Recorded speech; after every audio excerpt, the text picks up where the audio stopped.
այն մարդը, որը բերել է Արցախյան պատերազմ, կորուստ,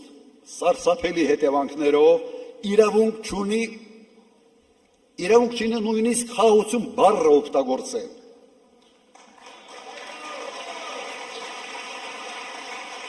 Ինքը չպիտի կեղտոտի այդ բառը ուղղակի իր բառապաշարով։ Վերջերս տեսակ, իր ձեռից նույնիսկ աղավնին չթռավ։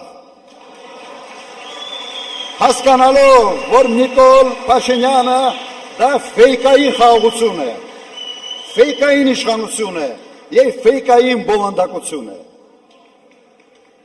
Մենք ձգտում ենք խաղաղության եւ հասնելու ենք դրան։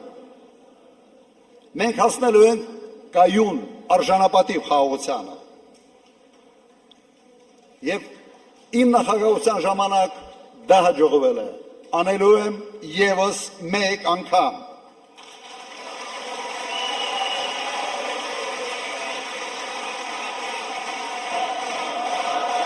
Խաղաղության պայմանագիրը